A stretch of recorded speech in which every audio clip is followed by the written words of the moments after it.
So now I've gotten up to neutral gray here. You can see these, when you start to add white to them, you can see that they're definitely neutral gray. I thought this might be a neutral gray, but look how warm that is compared to that. So there's a warm neutral gray and a cool neutral gray. So now I'm going to mix the other way. So instead of starting with the orange and using too much orange, I'm going to start with from the other end. So I'm going to take the blue, right? And I'm going to add just a little bit of orange to it to see if I can get a color change from this first one. So here we go. So there. Now, does that a color change? I think it is. So now I will continue to add white, and then I will move off in this direction until I meet somewhere here in the middle.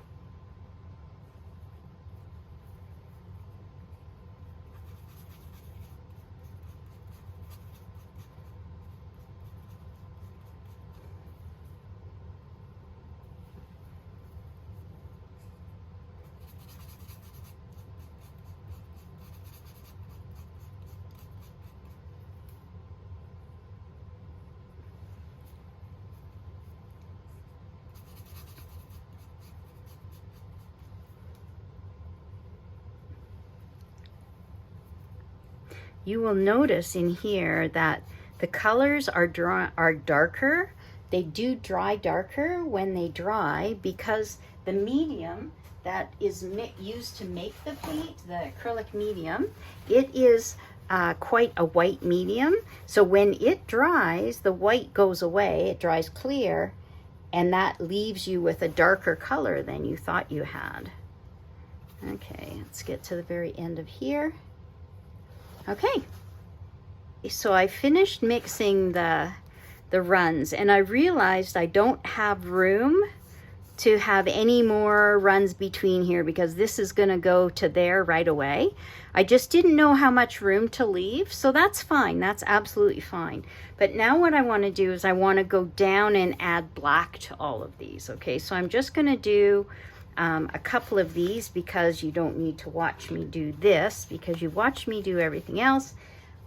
Black is a very strong color and it's a very dark value. So you can imagine there's going to be a lot more steps here than there are here because this is I would say it's probably a light mid value, and this is probably a middle value where it sits here, maybe slightly darker than an absolute mid value. So I'm don't have as much room to move here as I will to go here. So I'm just going to make sure I get my carbon black out here. So now this is called making shades. Okay, I'm going to show you the orange one to begin with. Again, really washing out my brush to make sure that I got all of the white out of my brush. And it's quite amazing how much will be left in there unless you really, really wash a number of times. So I'm going to start with the orange. And just like I did going this way, I'm going to add just a smidgen. See, it doesn't take very much to change that orange. And once I'm sure I have a value shift, I'm going to put it here. So you can compare the color of the shift here between this one and this one. So this is mixed with the blue and this mixed with the black. Okay, I'm going to go and take a little bit, tiny hair.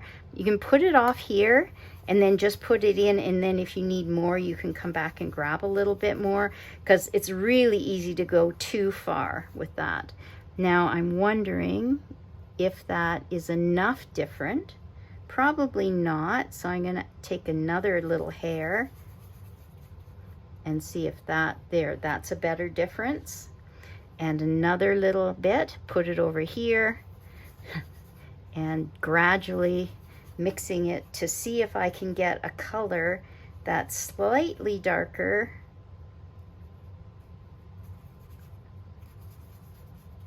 with the black. And again, all of that paint is stuck in my brush. So I want to try to get all of that paint up. Let's see if that's a darker. Yes, it is. So now another tiny bit of black into that. And I have a little bit of that color here so I can compare it. Here. And another little black. Move this over a bit so you can see it better. Another little black here, so that is different. Not quite enough. There, that is different, I think, than that one. Maybe a little bit more black. Here. There we go. And then I'll just put a pure black at the bottom, just so that I can actually see the difference between pure black and the mixture. Okay, so then you can go and do this to every single one of these rows too. Now obviously I'm not going to get very much change happening. You know, this is very close to these, so I'm probably not going to have much more between here and black. Maybe 1, and maybe 2 here, and maybe 3 here, and maybe 4 here, where I have 1, 2, 3, 4, 6, 5 of them on this way. So this chart is going to kind of look like this. And then I'm going to do the exact same thing with the blue side. Get myself some place to mix. Really wash my brush so that there's no orange or black left. Going to go with the blue and just a tiny bit of the black to see if I can make a difference.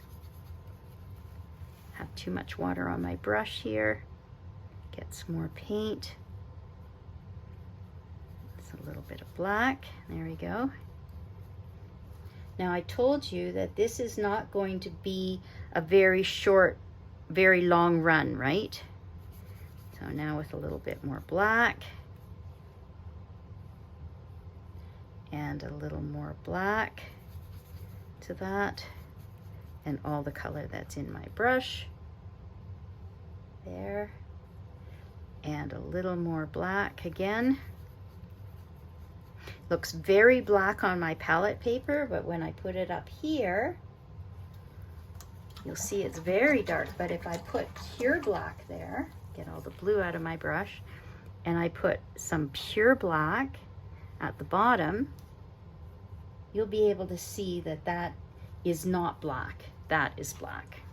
They're very close, but this is a blue black, right? Where this is a brown black.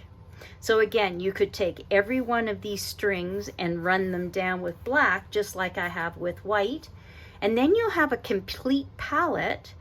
So you'll have the pure colors, you will have the semi-neutrals, and moving in towards the middle where you've got these pure neutrals going on. And then you'll have all these shades going on under here, and you'll see by the time I finish this that I will have a complete spectrum of color that I can use in this combination of blue and orange to make a painting. So why is this important, you might ask? So when you're making a complementary painting, you don't have to use these bright colors if you don't want to. Your painting, if you wanted a very high key light painting, it could all be in those colors, okay? Or if you wanted a very low-key painting, a very dark and moody painting, you could use just the colors that are below the line. Or you could use the entire range. But I just didn't want you to think that between white and blue, orange and blue, you only had these colors, because that's not true. If you do this in watercolor, you'll just add water to make lighter tints, more and more water. So it's going to be really important that you control the water in your brush so that you actually get changes in values, as I did with these acrylics. And of course this works with any medium, any fluid medium, oil, watercolor, or acrylic.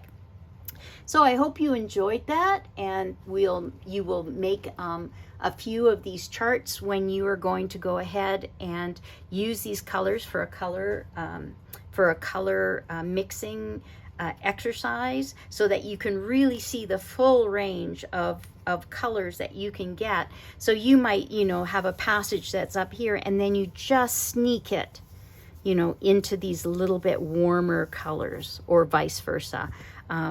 That would be really great to be able to do that. So here is my completed exercise, going from ultramarine blue to cad orange, mixing the pure colors together to meet in the middle. I decided to make a run of black and white in the middle here, just so that I could compare what the colors look like up here, and I didn't have enough room to get a lighter value there. And I did put pure carbon black at the bottom of these, just so that I could visually see to compare these. Now this might all look black to you with your eye on this camera, but with my eye I can actually see all of the differences between this mix. So anyway, I would suggest that for each color of your 12 member colors, you do a color with black and with white. So I would suggest that you make, for each of the colors that you have on your 12 member wheel, for you to make a chart like this with each color plus white, and adding it, sorry, this is the Payne's Gray one. This is the one that's been added with black. Okay, so make each color and add black and white in a square like this for each of the 12 colors that you have in your 12 member expanded color wheel. And then you'll really be able to get a chance to see what actually the options that you have for each color, just with one color in black and white. And then you can go and do your complements and do those like we did on this chart. Okay, and then you can do, so you'll have 6 pairs of complements in your 12 member wheel. And then when we move on to other color palettes, you can do the exact same thing with adding white and black as well. So I hope you enjoyed this, and we'll try it yourself. We'll talk to you soon. Bye-bye.